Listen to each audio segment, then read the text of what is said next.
మనం మూవీస్ లో చూసినట్లుగా ఎస్పెషల్లీ కొన్ని ట్రీట్మెంట్ సెంటర్స్ నేమ్స్ నేను చెప్పలేను కానీ ఏదో గ్లూటాథియాన్ ఇలాంటివన్నీ కూడా బాడీలో ఇంజెక్ట్ చేసి మంత్లీ ఒకసారి వెళ్ళిపోయి వస్తే ఆటోమేటిక్ గా తెల్లగా కనబడినట్టు చూపిస్తూ ఉంటారు. అవును, ఇస్ దట్ ట్రూ అండి?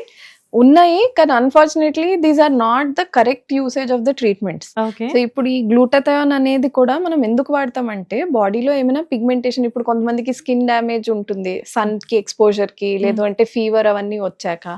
సో అలాంటి వాళ్ళకి నార్మల్ గా ఓన్లీ మనకి క్రీమ్స్ అవన్నిటితో తగ్గట్లే అంటే ఇది ఒక అడ్జువెంట్ గా చెప్తాం. కానీ దాన్నే ఇప్పుడు అందరూ తీసుకుని మరీ అతిగా చేసేసి, అంటే మనం వారానికి ఒకసారి ఇంజెక్షన్ చేసేసుకుందాం, లేకపోతే ఒకేసారి ఇంత డోస్ చేసేస్తే తెల్లగా అయిపోతాము అనేసి దాన్ని ఒక ట్రెండ్ లాగా తీసుకుని అది కంటిన్యూ అయిపోతున్నారు.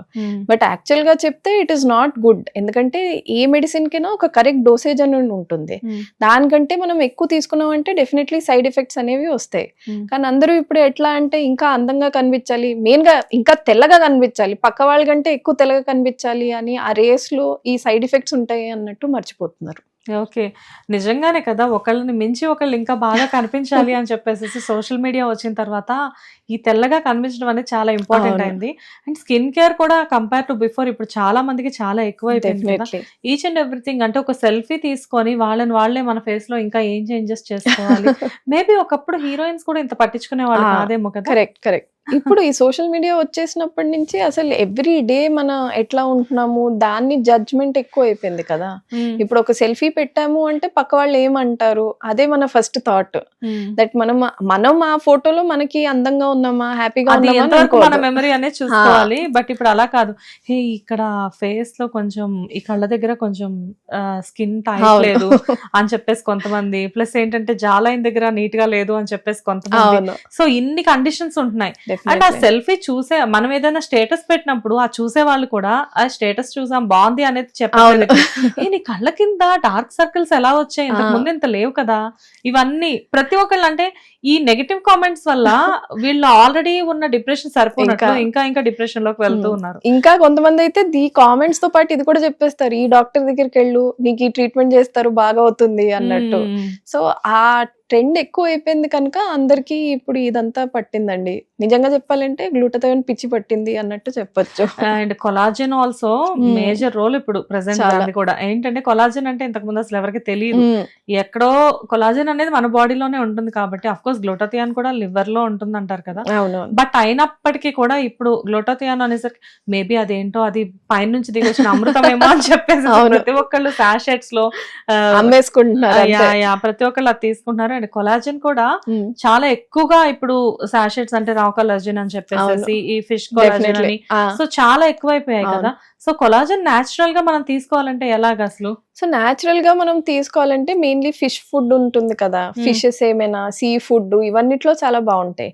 అదే కాకుండా మనం యాక్చువల్ గా వెజిటేరియన్ ఫుడ్ లో తినాలంటే ఇలా మష్రూమ్స్ లో, సోయాలో ఇవన్నిట్లో కూడా చాలా బాగుంటుంది, ఈవెన్ ఫర్మెంటెడ్ ఫుడ్స్ లో. బట్ ఎప్పటికైనా కొలాజన్ అనేది మనం ఎంత కాకపోయినా కానీ బాడీ అబ్జార్బ్ చేయడం చాలా కష్టం అండి. అది మన లోపల నుంచే ప్రొడక్షన్ రావాలి. సో అందుకే అది ఎంత వరకు మనం బయట నుంచి తీసుకునేది ఇప్పటికీ పౌడర్స్ అవన్నిట్లో ఎంత అబ్జార్బ్ ఉంటుందో అది మనం చెప్పలేం, కానీ అది ట్రెండ్ లా నడుస్తుంది కనుక అందరూ దాన్ని ప్యాకేజ్ చేసుకుని డబ్బులు అయితే బాగా సంపాదిస్తున్నారు. నేచురల్ గా అంటే జనరల్ గా ఎలాంటి ఫుడ్స్ తీసుకుంటే కొలాజన్ డెవలప్ అవుతుందండి? ఇలానే సీ ఫుడ్స్ మంచిగా తీసుకోవాలి, రెడ్ మీట్ ఎక్కువ తీసుకోకూడదు, క్లీన్ ఫ్రెష్ మీట్స్ లాంటివి తీసుకోవాలి మెయిన్ గా. అండ్ అదే వెజిటేరియన్ దాంట్లో అంటే మనకి ఇట్లాగా సోయా లేదంటే మిల్ మేకర్, తర్వాత మెయిన్ గా మన నట్స్. సో ఇప్పుడు సీడ్స్ మిక్స్ లాగా వస్తున్నాయి, అవి తినచ్చు. నట్స్ లో కూడా ఇప్పుడు వాల్నట్ లో చాలా మంచిగా మనకి ప్రొడక్షన్ ఇంప్రూవ్ అవుతుంది. లేదు అంటే ఆల్మండ్స్ ఇవన్నీ తింటే కూడా మనకి ఏంటంటే బిల్డింగ్ బ్లాక్స్ వస్తాయి బాడీకి. సో వాటిని తీసుకుని ఓన్ గా అది కొలాజన్ ప్రొడ్యూస్ చేస్తుంది అనమాట. Okay, so it is the process. And మీ దగ్గరకు వచ్చే సెలబ్రిటీస్ కానివ్వండి, మీ దగ్గరకు వచ్చే క్లయింట్స్ కానివ్వండి, ఎక్కువగా ఈ సర్జరీ అనేది పర్టికులర్ గా చేయించుకుంటారు అంటే అది ఏ సర్జరీ? సో మోస్ట్ కామన్ గా నా దగ్గరకు చేసుకున్న వాళ్ళైతే ఇప్పటికి అంటే లాస్ట్ 2 years లో ట్రెండింగ్ అంటే నోజ్ అండి. Nose shape correction and breast shape correction, ఇవి రెండు చాలా కామన్ గా వస్తున్నారు ఇప్పుడు. నోస్ కి ఓకే, నోస్ లో ఒక టిష్యూ లేకపోతే ఏదైనా ఒక నోస్ అనేది చాలా ఇంపార్టెంట్ రోల్ కదా.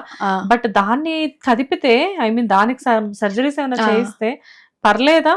సో అది కూడా సేమ్ కరెక్ట్ డాక్టర్ దగ్గర చేయించుకుంటే మంచిది. లేకపోతే మీరు వినుంటారు ప్రియాంక చోప్రా అప్పుడు ఆమె చిన్నప్పుడు నోస్ సరిగ్గా లేదు అని ఎవరి దగ్గర చేయించుకున్నారు.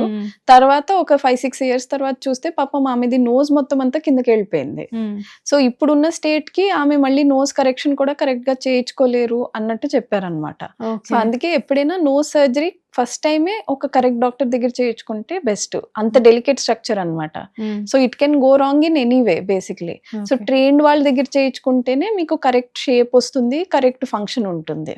బట్ లైపోస్ అనేది జనరల్ గా అంటే ఎంత మంది చేయించుకుంటారు? ఒక ఇయర్ లో మినిమం ఎంత రేట్ ఉంటుంది? బానే ఉంటాయండి. అంటే ఇప్పుడు నెలకే ఒక 15-20 కేసులు వస్తూ ఉంటాయి లైపోసక్షన్ వే. నెలకి 15-20 కేసెస్?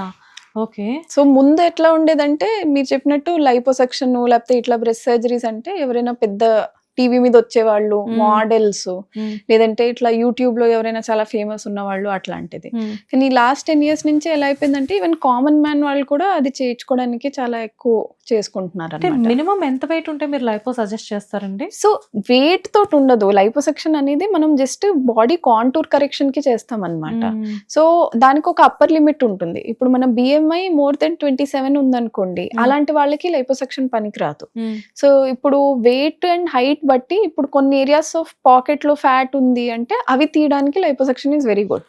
కానీ ఓవరాల్ గా చాలా ఫ్యాట్ ఉన్నారు అనుకోండి, అంటే కొంతమంది 100 kgs ప్లస్ అట్లాంటి వాళ్ళు ఉంటారు, అలాంటి వాళ్ళకి liposuction is not a very good option. అంటే జెనెటికల్ గా కూడా మనకి బాడీలో కొన్ని ప్లేసెస్ లో ఫ్యాట్ స్టోర్ అవుతుంది, మన అమ్మ వాళ్ళకి ఎలా ఉంటుంది. మరి అలాంటి వాళ్ళ పరిస్థితి ఏంటి? వన్స్ లైపో చేయించుకున్న తర్వాత మళ్ళీ వాళ్ళకి ఫ్యాట్ అనేది పెరిగే ఛాన్స్ ఉండదా? సో మనం ఒక్కసారి లైపోసెక్షన్ చేసి ఫ్యాట్ ఎక్కడ తీస్తామో అక్కడైతే మళ్ళీ రాదు. But having said that obviously ఇప్పుడు మీరు ప్రెగ్నెన్సీ అయ్యాక లేదంటే కొంతమంది సడన్ గా ఒక 10-15 kilos పెరుగుతారు. అలాంటప్పుడు ఏమవుతుందంటే వేరే ఏరియాస్ లో బాడీ ఫ్యాట్ అక్యుములేషన్ జరుగుతుంది అనమాట. ఓకే. అండ్ జనరల్గా మేబీ ఇది చాలా మందికి తెలియని విషయము, బట్ కొంతమందికి తెలిసిన విషయం. కొంతమంది సెలబ్రిటీస్ లైపో చేయించుకున్న తర్వాత, ఎగ్జాంపుల్ ఆరతి అగర్వాల్ ఉన్నారు, ఆవిడ లైపో చేయించుకొని ఆ లైపో అనేది సక్సెస్ అవ్వకనే ఆవిడ చనిపోయారు అని చెప్పేసి అన్నారు.